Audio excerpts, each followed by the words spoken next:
CTV News political commentator Scott Reid in the conversation. Scott, great to see you this afternoon. Thanks for your time. This is one big hurdle crossed now for Pierre Poilievre, who heads to the House of Commons. Your thoughts on this widely expected victory for the Conservative leader? No surprises. He was always going to win this riding. It was, as you said, selected because it is the safest of safe ridings for Conservative. Gets him into the House of Commons. And frankly, from a political standpoint, it sets up the sequel. It sets up the rematch in the next election, whenever it's going to be held, between Pierre Poilievre and Mark Carney. And I think that's what really the significance is. We're going to see these two now locked in combat politically in the fall, through the winter, maybe through this year and into next, but eventually we're going to see them go toe-to-toe again at the ballot box. Let's talk about that. You know, how do you see Pierre Poilievre take on this role now once again as the leader of the opposition in the House of Commons? Because now he's going to be up against a prime minister who still enjoys a decent amount of popularity versus the predecessor, Justin Trudeau. Now he has to do something he hasn't had to do before. Yeah. He has to make the case for change.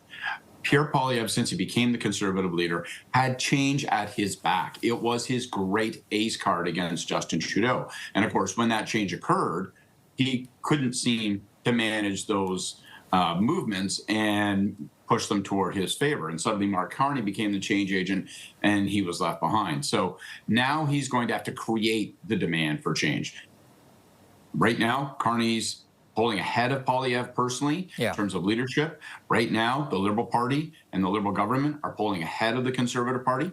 So mission number one for Pierre Poilievre is to change that, to create a sense of demand for change across the country. And how does he do that when the country is trying to navigate, of course, the big change that we've seen south of the border with Donald Trump in terms of strategy? Because while Mark Carney is talking about strategy with Donald Trump, Pierre Poilievre has to do something different and try and lead that file where tariffs is also concerned. How do you think that's going to work out? Because here we're dealing with the Prime Minister who's also an economist, worked, as we know, with Bank of Canada, Bank of England, trying to navigate this file maturely. How does that work?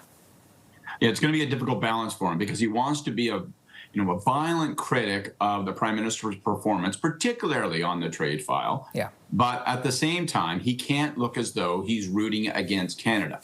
So I think look at what Pierre Poilievre has done recently, look at what he's done in the past, and that tells us that his focus is going to be returning to other issues like affordability. Polls show that affordability, people's pocketbook concerns, continue to be the most pressing concern. A lot of people haven't felt the pinch of the Trump and trade wars yet. So I think you're going to see Poilievre hammer and hammer and hammer away on these pocketbook issues, these bread and butter issues, both as a way of trying to create change against the government, but also insulate himself against the risk of looking like he is offside with Canada, with Team Canada, and with the Maple Leaf.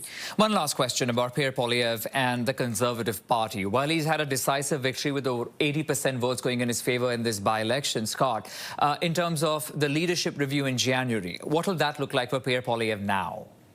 I think it's an easy move. Like, there are a lot of people that said, oh, watch this by-election. Who knows? The incumbent had won 81% of the vote. And, watch out for this leadership review. Maybe you'll see a movement rise up.